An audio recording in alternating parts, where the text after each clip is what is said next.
Matt, I'm very excited. Oh, okay. You have some profiling to do for us. By the way, longtime listener, never-time caller, my friend at home in Fort Myers, Florida, Michelle Conlon, told me, whoever records you guys, you got to have that guy talk more on the podcast because he has a great voice. Thanks, Michelle. Yeah. Not only that, Michelle. Thanks, Michelle. But Matt is one of the best-looking human beings alive. Oh, he's got a nice head of hair. Thanks, folks. That's I appreciate it. It's taken me 30 years to take a compliment. But I accept it. Ah, boys, lads, Lay some shit on listeners us. out there. We open. It's January 897 in Rome. Ooh! 897. It's a chilly day, according to historians. And we enter the Basilica Salvatoris. Oh. Uh-huh. What the fuck is that? It's the Archbasilica of Rome. It's the house of the Pope. Okay. Where they have everything is there. Okay. You also know it as the Archbasilica St. John Lateran. That's just the non-Latin words for it, I guess. Okay. We open there.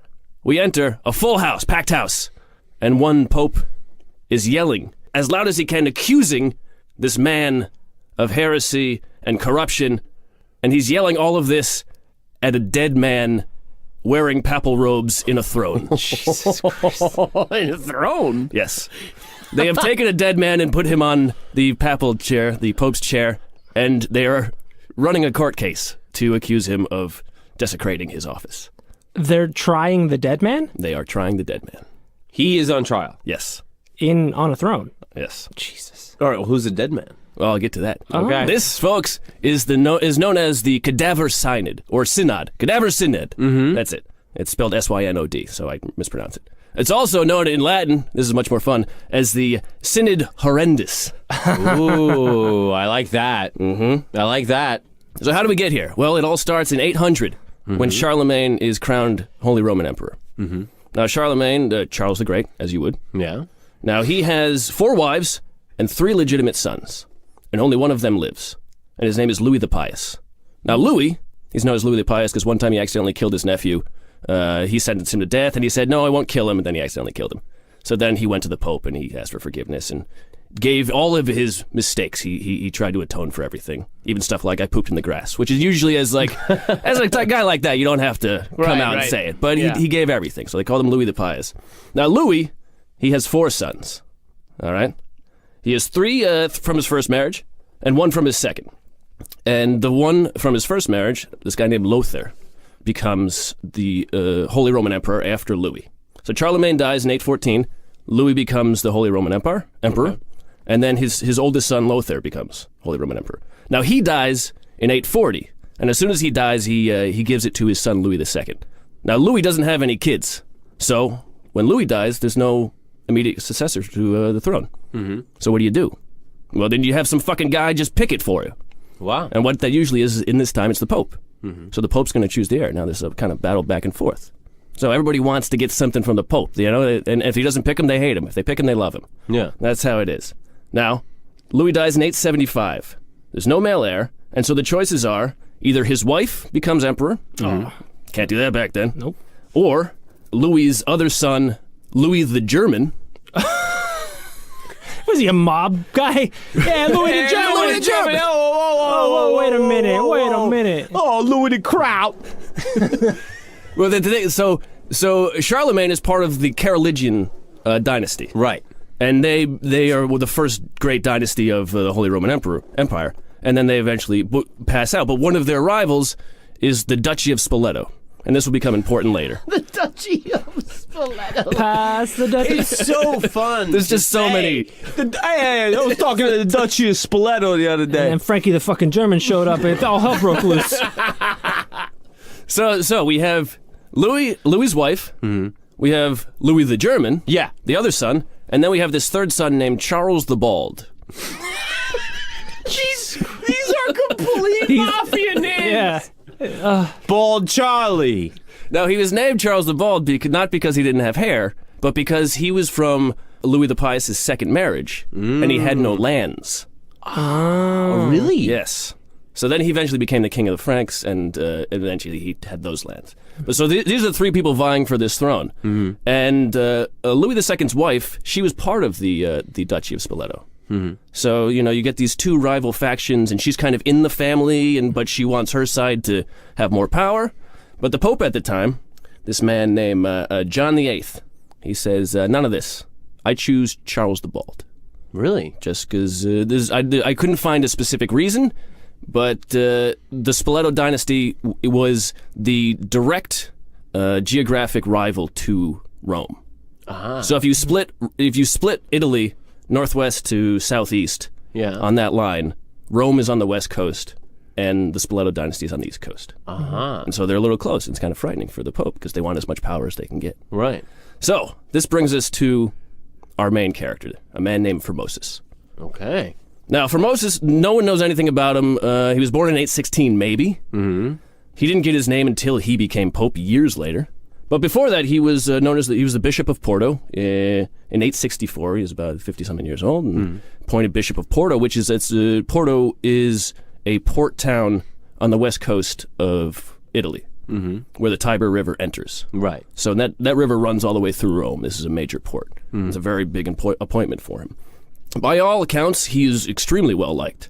At one point, he's appointed to be a representative for the Pope in Bulgaria, and he's so well liked there that they asked the Pope to make it a permanent position. Wow. Legally, the Pope is not allowed to do that, so he doesn't. Okay. Because you're not supposed to. There was a rule that you're not supposed to switch from one diocese to another. Okay. And this was so you wouldn't kind of like bribe your way up to the top. Really? Interesting. Because you can do that now, but back then they were You got to worried. molest a kid, Well, and yeah, then they move you around. You got to move these fuckers around. That's right. Who's touching everybody? For those of you who don't know, Pope Benedict was the guy who did that. He was the head of moving kid-fucking bishops around to other dioceses. So. In a weird way, I feel like the Benedict thing is like the most uninvestigated story about how this guy's still alive, has like an apartment in the Vatican or whatever. Oh, you're like, okay. You just live there? He's not Pope anymore. He's not Pope anymore. But like... What? Nobody's being like, well, this is why. Like, it's because he's fucking did all this shit. Yeah. Like, there's no recourse at all about it. It's just like, oh yeah, this guy was. He quit. I mean, believe it or not, his Nazi past is not the worst of it.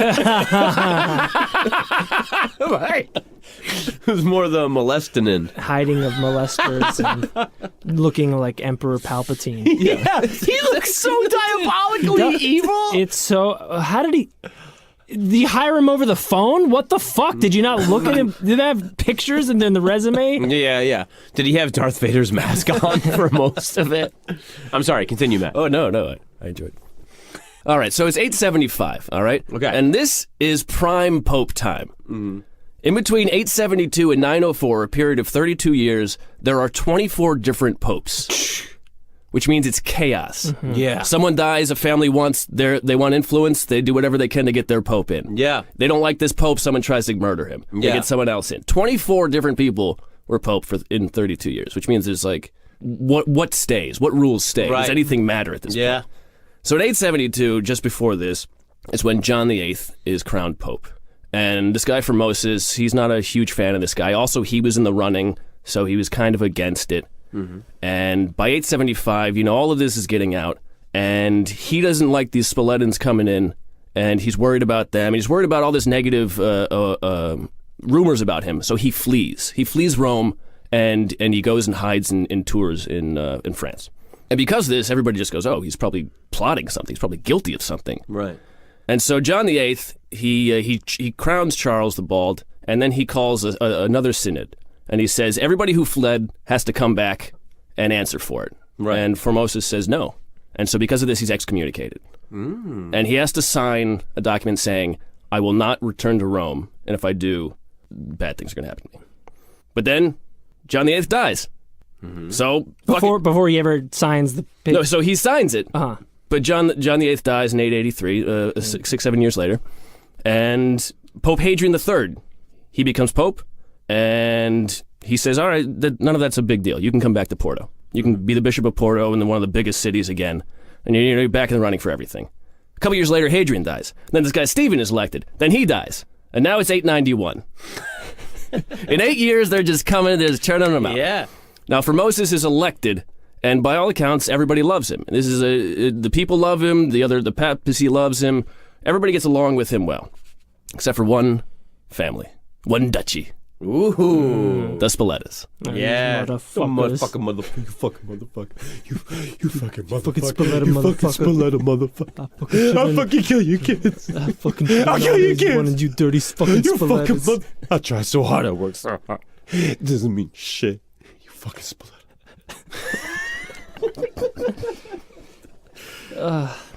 So you've got the Holy Roman Emperor, and then you've got the new Pope. So, but also, the same year Formosa is elected Pope, the Holy Roman Emperor dies, and the new Holy Roman Emperor is this guy named Guy III. It's got a third. Those other two guys ain't shit. Yeah. I'm the guy. Yeah. You remember Frankie the German? This is Guy the Third. And he's Guy III of what? Of Spoleto. Oh shit. And so this guy, he says, I need to concrete my power. I need to keep it forever. I need to make sure my family. So he has his son, this guy named Lambert.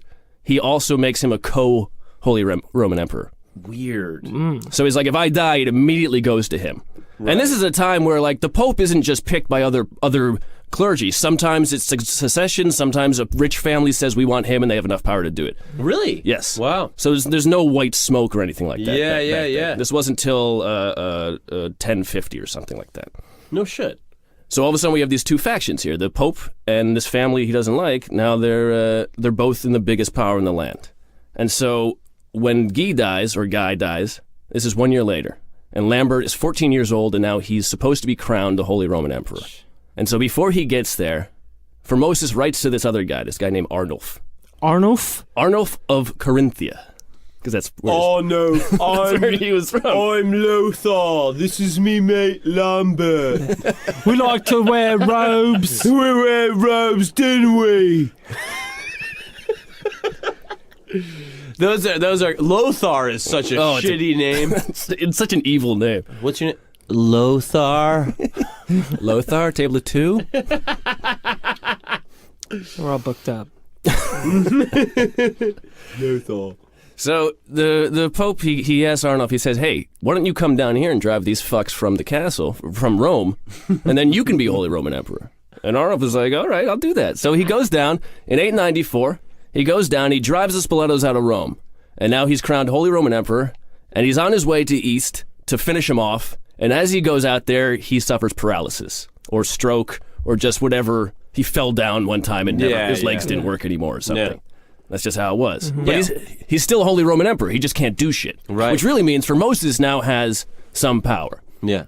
And what he does is he doesn't do too much. He gets involved in some skirmishes he shouldn't have made a ruling on it. He makes some enemies, but nothing too big. Mm-hmm. But then he dies, and it's kind of mysterious. No one's really sure why. Everybody thinks poison. But you can't prove it back then. Right. What he did, the guy's an old man. He was like 80-something. He dies. Yeah. He's dead. What do you want?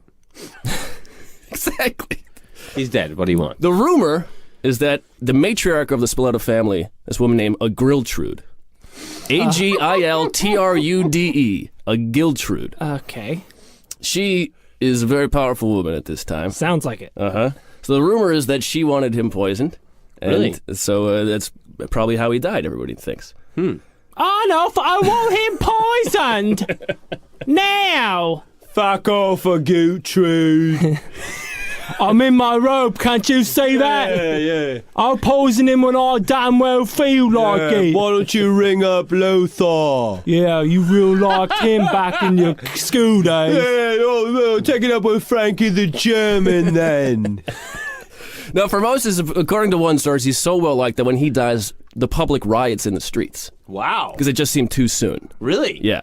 According to I didn't see this in other sources, but according to one source, the public is very well liked. Now he's succeeded by Boniface VI. That means there are 5 other Bonifaces, and he dies in 15 days. Rumor poison. Yeah. Seems like that might be it, considering the next pope is Stephen VI, who is a Spoleta. Wow. So Gertrude's making some moves here. Yeah. Now, what is one of the first things he does? He digs up Formosa, he dresses him up in papal vestments, and he puts him on trial. To what end? Well, that's What? where. Okay. So there's two things going on here.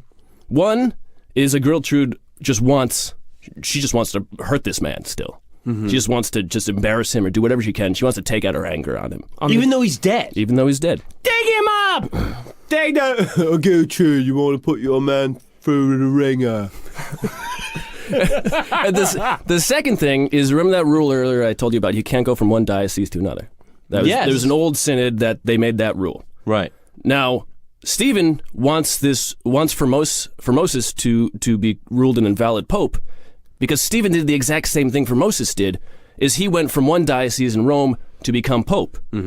And so he also broke that law. But if he says Formosus, everything he did was invalid, then his appointment by Formosus is also invalid. Right. So therefore, he is clear of that law. So this trial does two things for them.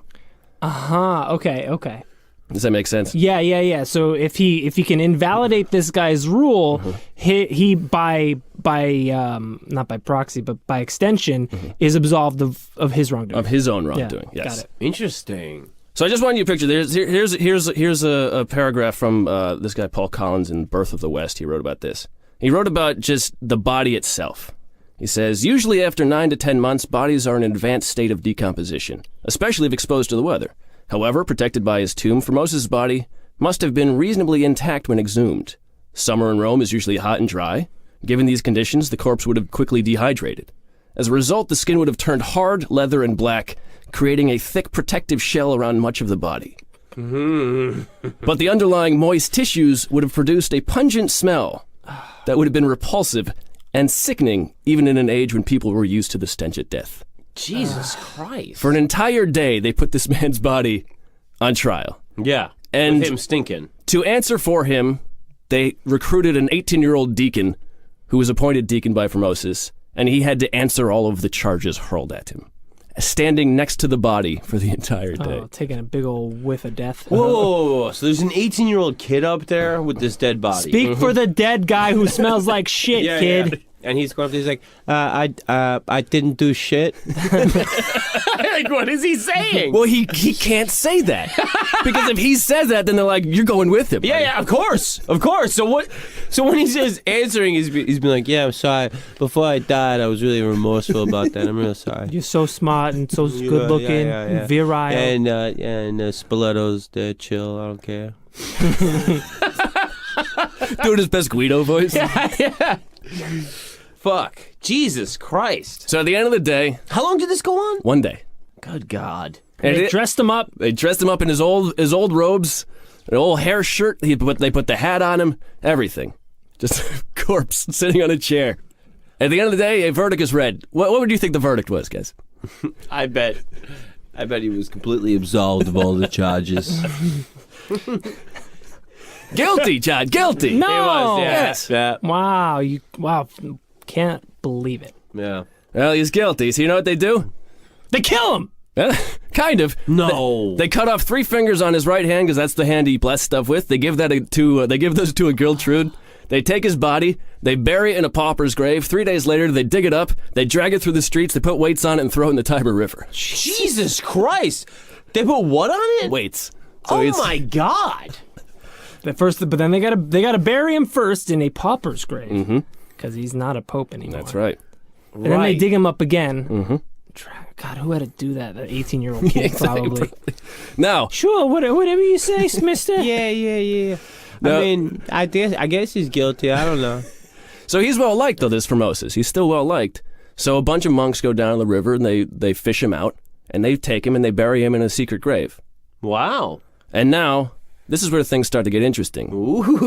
Well, This more was- in a different way. Mm-hmm. The basilica that they did the trial in falls down just a couple days later. It just falls over. This thing is centuries old. It should have been condemned. Right, It was originally like for bodyguards and cavalry, and then it was like mistresses, and then Constantine gave it to his wife, and then eventually they gave it to the Pope. Yeah. And they use it for zombie kangaroo courts. Right. And that's when God and also Jesus Christ intervened. They're like, you're gonna put a guy on trial in this fucking basilica. We're gonna take it to fucking down, bro. I'm the only guy that gets to come back back from the dead, dude. And it's 3 days you dug him up? Fuck you! That's my thing. I mean, the 3 days thing is very interesting to me. Well, they were like, oh, yeah, he's still there. We should get him. Oh, what's it been? 3 days? How many fingers do we cut off? Yeah, that many days. Yeah. And so the basilica, I mean, it should have fallen down at any point. You know, this thing's hundreds of centuries years old. And at one point, they shipped over the largest obelisk in the world from Egypt. Constantine shipped it over, and they put it up, and then it fell over and broke, so they just buried it. And they didn't discover it until 1500s. They're like, oh, well, look at this shit. No shit. Yeah, so they fixed it, they put it up again. Wow. Good God. Things just happen, they fall down, you pour rocks over. You know, that's history for it. So, also, along with the building falling down, that's a bad sign for everybody. Yeah, I think. But then people start hearing that miracles have been happening at Formosus' pauper grave. And so suddenly the public's like, that's 3 strikes on you folks now. I don't know what the first was, maybe the court, the trial, then the building falls down, and then the miracles. Yeah. And so then there's what they call a palace revolution. Really? And Stephen is imprisoned, and you know what they do to popes in prison? They strangle him to death. That's what they always do. No shit! No way. Or they poison him, but usually choked him out? They strangled him to death. And the story doesn't quite end there, though. So Pope Stephen gets strangled to death in prison. Murked. Fuck, nice. And he's succeeded. Kiss the ring, bitch. He's succeeded by Pope Romanus, who dies he doesn't die. He's there for 3 months. They say, we don't like you. They turn him into a monk and they ship him out. He's succeeded by Pope Theodore II. Theodore liked Formosus. He said, everything that happened to Formosus doesn't count. Everything Formosus said was ruled valid. That's legit. And so that synod was annulled. He dies after 20 days. No. Another mystery. Who the fuck is... What's going on? Fucking Spinetus, dude. It's fucking the Gertrude. We can't get her out of here. She's got elixirs. She's got various elixirs. We're all getting choked out. He's succeeded by Pope John IX. And John says, no more trials of dead people. Thank God. I mean, for real. Like, what the hell is... I mean, if you imagine being, like, in the audience of that shit with this dead guy on the stage and somebody yelling at him and this 18-year-old kid being like, nah, it's chill. And you're like... I do not recall. Yeah. Like, what are we doing here? Like, if you're a sensible person and you're watching all of this highly dysfunctional pageantry, don't you think that everybody's going to be like, they're vulnerable, let's get them? Well, that's the public. Yeah. The normal people were like, this is insane. Yeah. So, there's a reason for that revolution. Right. But now Pope John IX, he's succeeded by Sergius III, Sergius. That is a good pope name. That is a good pope name. And well, you know what Sergius does? He's a big splatting, too. He takes Formosus back up. Jesus. Retries him. He's guilty again. They cut off 3 fingers on his other hand, then behead him, and then throw him in the river again. Fucking motherfuckers. I thought that I was done. I thought I was fucking resting up in heaven with all these bitches with chestnuts, and now you're gonna do this to me again. Jesus fucking Christ, dude. And eventually he's caught in a fisherman's net, and they drag his body out again, rebury him, and then years later, there's a fisherman. I caught something. What'd you get? The Pope. Yo, they always said that Jesus was a fish, but... Yeah, the fishes and the loaves. Eventually, years later, the papacy says that they get a public statement of innocence for Formosus, and because Pope John IX said you can't try dead people, and so Sergius' second trial is annulled, and all of Formosus' works are reinstated. No shit. Mm-hmm. And is that still canon? Yeah. Really? Mm-hmm. No shit. Mm-hmm. God, I feel like it is very close to the Roman, like the decadent emperor's time, where it's just like... No, this is... flying by the seat of your pants, just like whoever can get in, like total power struggle, like... Yeah, and like he was a well-loved pope, but the public loved him. Yes. But because of like, interfamilial dynasty competition and rivalries, they felt the need to do this, despite what everybody else thought. Mm-hmm. It's lunacy. Mm-hmm. But this is an era where, because there's no direct succession, unless the Pope says this guy's following me, then these things happen. Mm-hmm. It's just all back and forth. Yeah. And this is an era, Sergius III, he begins the era that is known as the Papal pornography. Oh, hell yeah. And it is also called the rule of the harlots. Because this eventually begins a time, and there's some characters for another profiles where basically two women, a mother and her daughter, basically fucking control the popes for the next 50, 60 years almost. Hell my yeah. God, you know how much I love that. Ah. Now, were there any sort of chestnuts involved? It certainly could have been. Oh my God. Well, there's that thing of, I don't know when it was, but the alleged female pope. Mm-hmm. Well, that might be around this time. There's a woman named Theodora and her daughter Marozia. Yeah. And I think Marozia gives birth to a kid after having sex with a pope or someone up there, and that her kid becomes pope. Wow. And so her mother was a mistress of a pope, and then she becomes the mother of a pope, and so it just goes down the line. Damn. Jesus Christ. Yeah, that is pure lunacy. Sheer hysteria. Pornographic.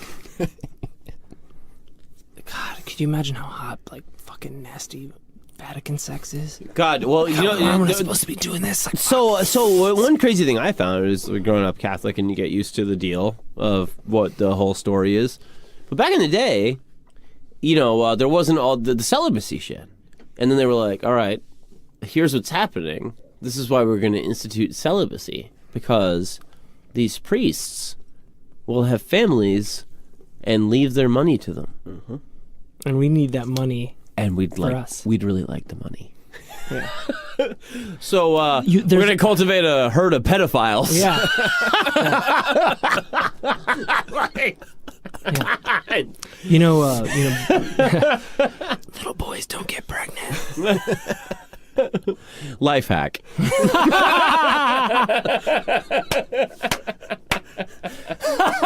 So fucked up.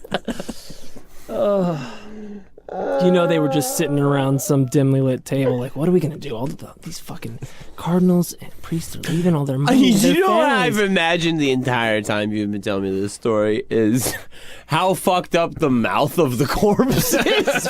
Just how like They made Deacon move it with a stick. I don't do a fucking thing. This is conjecture. Oh, fucking motherfucker. You fucking motherfucker. I didn't do shit. He says he didn't do shit. Teeth are falling out, worms and shit. I mean, the second time they dig him up, dude, that is too good to be true. That he ends up in a fisherman's net is so stupid. What'd you get? Salmon? No, the Pope. Well, what are we gonna eat? Get back out there. Yeah. Yeah, well, weirdly, he doesn't have any fingers. He's missing 6 fingers? That's the Pope. You got the Pope. That's what that is. Yeah, that's what that is. Jesus Christ almighty.